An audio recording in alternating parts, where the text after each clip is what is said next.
Welcome, ladies and gentlemen, to yet another news bulletin of UCU Focus. I am Sarah Bironji, alongside Paul Mwesigwa. Let's have a look at the headlines.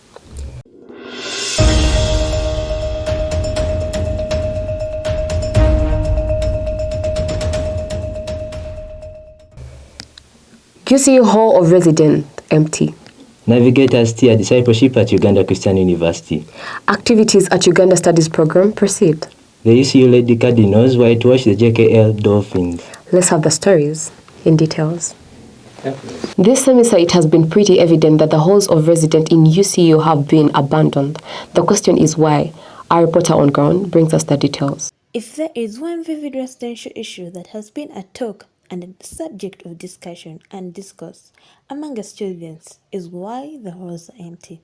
But the question remains, why are they empty? The warden enlightens us more. We are all aware that either last year we didn't have a class sitting senior 6. So that gap has reached the institutions of higher learning.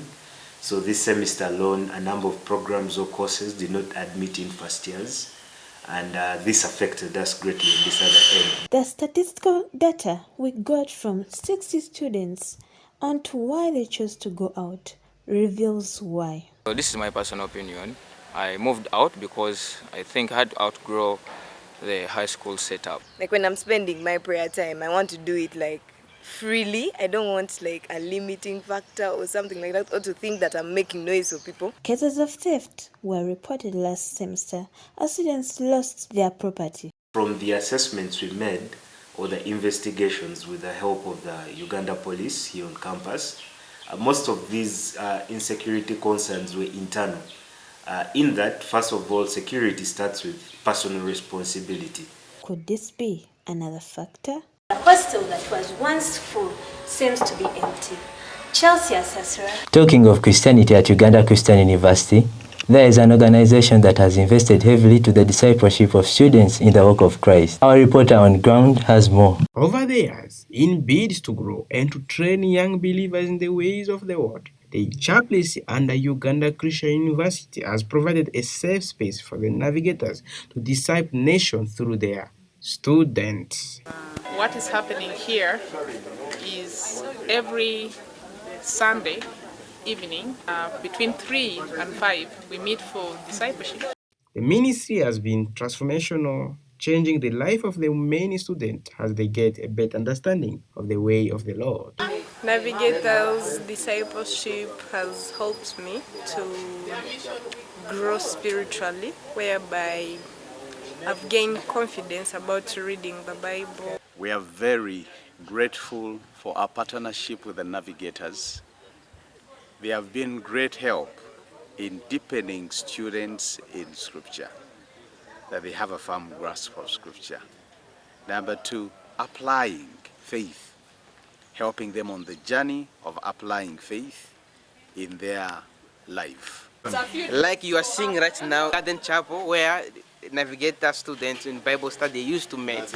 People are learning, people are growing, and people are enjoying. Really a family. What's a family? Nathaniel Simbiliabo reporting for UCU Focus. The Uganda Studies Program has been operating in the spheres of UCU for quite some time now. We took an in-depth look at the activities and the experiences. Our reporter brings us the news in details. Since 2004, there has always been scores of students from abroad on the campus premises. But the question is, who are they? And what association brings them together on campus?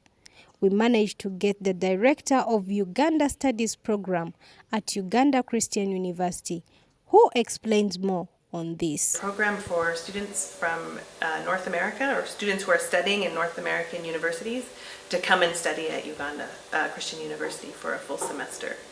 So they come and experience life in Uganda. They experience life as UCU students. Their stay in Uganda involves a number of activities where they get to visit the rural countrysides, interact with the local man, and get a feel of the upcoming life. So we have students who come and they participate in the global health emphasis, We have students who come and participate in the social work emphasis, and then we have other students participate in the interdisciplinary emphasis. With the big distinct differences between the West and then Africa, their experience in the Pearl of Africa vary. I've learned a lot. I've learned how to bucket bathe, how to take a bucket bath. Specifically, there is a really amazing internship that I'm doing in Kampala, and so I was really interested in the internship and where all program activities are carried on. Mariam Jumane reporting for UCU Focus. The UCU Lady Cardinals managed to outplay the JKA Dolphins to claim their 8th title. Our reporter brings us more. After a 3-3 draw in their first 6 final series, the UCU Cannons came to the final series against the JKA Lady Dolphins in what was building up to be a standover game. And with the title on the line, this added more fuel to the already blistering fire. The Cannons put up a masterclass of a performance as they laboriously and completely outclassed their opponents in formidable fashion.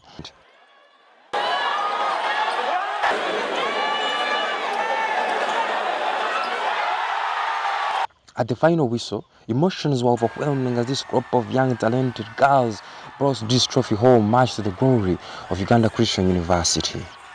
At the university, we are grateful at management for everything they do for us.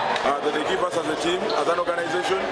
They have stood with us. This mouth-watering matchup between the Uganda Christian University Lady Cannons and the JKL Lady Dolphins has finally come to a close, as the Uganda Christian University Lady Cannons have emerged champions of the 2021-2022 Federation of Uganda Basketball Association on the ladies' side. But they seem to celebrate in a party, and the party cannot take too long, so they have to get in shape and ready themselves to defend this very championship in the next season. Waina Dismas, reporting live here in Ngogwa at the MTN Arena, UCU Focus Team. And now, let us have the weather forecast.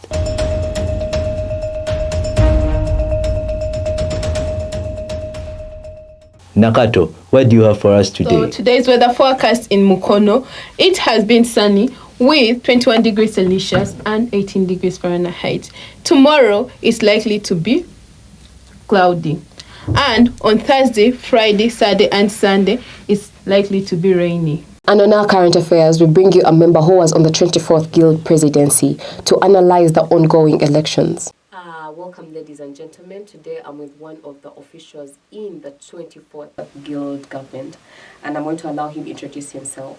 A good evening to everyone watching. My name is Muzahura Owen Ivan, the Minister of ICT of the 24th Guild government, and I'm honored to be here. The physical campaigns have begun, they began 2 days back, and we haven't yet seen much of the activity yet.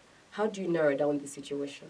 So basically, looking at Uganda Christian University campaign trails, in most cases, we have the most peaceful campaign trails, because candidates always plan for these trails before they start up bringing the, and that's why in most cases the university limits on what you are supposed to do during your campaigns to avoid scenarios that usually happen in some places that I won't mention. I won't quote a university or a place, but we know what usually happens during campaigns. That is one. Then two, in most cases, this is the time that they usually use to get funds for a campaign, because you can't just run a campaign without funding. Remember, you have to buy the posters, you have to buy everything. So in most cases, when they're done preparing, that's when you usually get the vibe.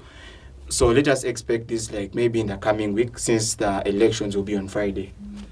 And lately, we have encountered scenarios whereby in some of the schools or in some faculties, we are not having opposition, we are having 2 candidates in a particular faculty and no one is running against them.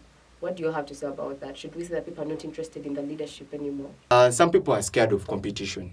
One will be like, I'm seeing this person is so famous, how will I stand against this person? So at times it's all about one's courage to take up the position. Okay. That has been our current affairs. Thanks for joining us today. And this marks the end of our news bulletin. And don't forget to follow us on our social media platforms, Twitter, Instagram, and Facebook. Do you have any last remarks, Sarah? Paul, no man can be an island. And I am, because we are. Have a lovely afternoon.